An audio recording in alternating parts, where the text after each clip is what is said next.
Students, હું આપ સૌનું સ્વાગત કરું છું મારી યુટ્યુબ ચેનલમાં. તો ફ્રેન્ડ્સ, આજના આ વિડીયોમાં આપણે જોવાના છીએ ફેમિલી ઓફ સોલ્ટ અને તેમજ પીએચ ઓફ સોલ્ટ. ઓકે, તો આશા કરું છું મિત્રો આના પહેલાના સબ ટોપિકના વિડીયો તમે યુનિટ નંબર 7 ના જોઈ લીધા હશે અને પછી જ તમે આમાં જમ્પ કરજો. તો વિડીયોમાં આગળ વધુ એ પહેલા તમે મારી યુટ્યુબ ચેનલમાં નવા છો તો સબસ્ક્રાઇબ કરી લેવા વિનંતી. તો ચલો આપણે વિડીયોમાં આગળ વધીએ.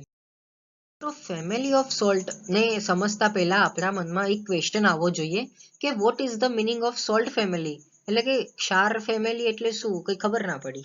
ઓકે, તો ક્ષાર પરિવારનો અર્થ જે છે કે તમે આવી રીતે લખી શકો કે salt having identical positive or negative ions elements are called as a salt family, એટલે કે એક સમાન ભલે પછી પોઝિટિવ હોય કે પછી નેગેટિવ, એટલે કે ધન હોય કે પછી ઋણ આયોનો હોય, બરાબર.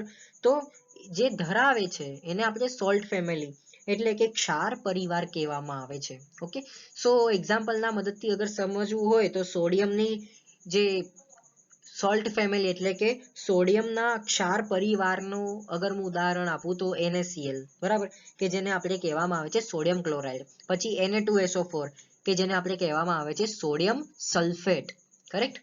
પછી example of chloride salt family એટલે કે ક્લોરાઇડનો ક્ષાર પરિવાર કયા છે તો NaCl, અગેન સોડિયમ ક્લોરાઇડ. અને પછી KCl એટલે કે પોટેશિયમ ક્લોરાઇડ, કરેક્ટ.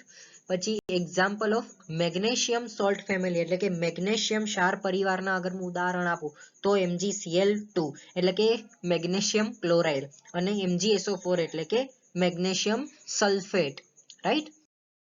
પછી મિત્રો DDCT માં કદાચ આવો ક્વેશ્ચન પૂછાઈ શકે છે કે ભાઈ કોઈ એવા ક્ષારો જણાવો કે જે દરિયાના પાણીમાં હોય, બરાબર, જે દરિયાના પાણીમાં ડિઝોલ્વ થતા હોય એટલે કે ઓગળતા હોય. તો ઘણા એવા સોલ્ટ છે, જેમ કે હું અગર નામ આપું તો NaCl કે જેનો મતલબ થાય છે સોડિયમ ક્લોરાઇડ. પછી MgBr2 એટલે કે મેગ્નેશિયમ બ્રોમાઇડ. ત્યાર પછી KCl જે મેં તમને કીધું હતું પોટેશિયમ ક્લોરાઇડ.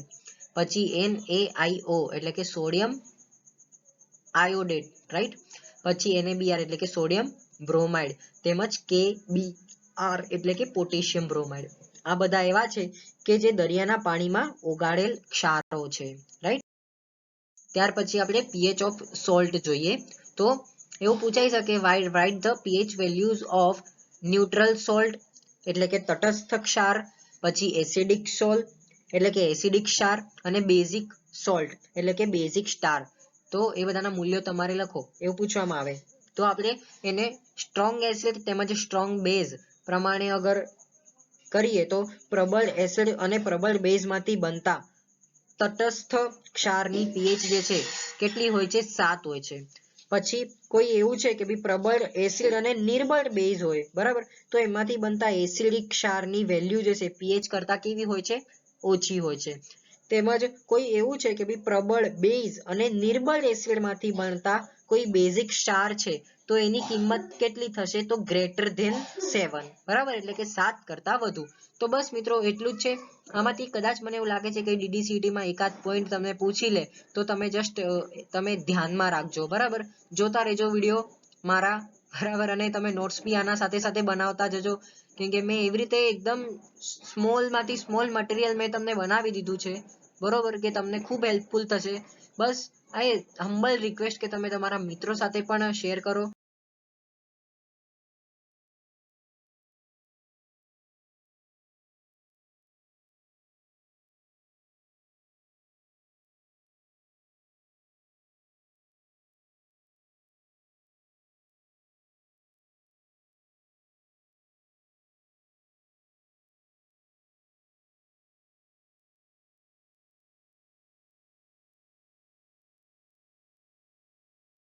આપણું જે 7મા નંબરનું ચેપ્ટર જે છે એ કમ્પ્લીટ થાય છે.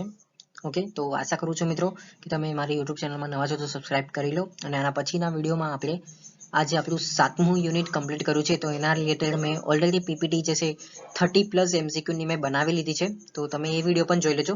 અને હમ્બલ રિક્વેસ્ટ છે હજી એક કે ભાઈ તમે જ્યારે DDCT ની એક્ઝામ આપવા જાઓ છો ત્યારે સવારે વહેલા ઉઠી લેજો અને મારા જેટલા બી મેં MCQ સિરીઝ બનાવી છે, બરાબર, તો તમે એ એક વખત જોઈ લેજો. Thank you so much for watching my video.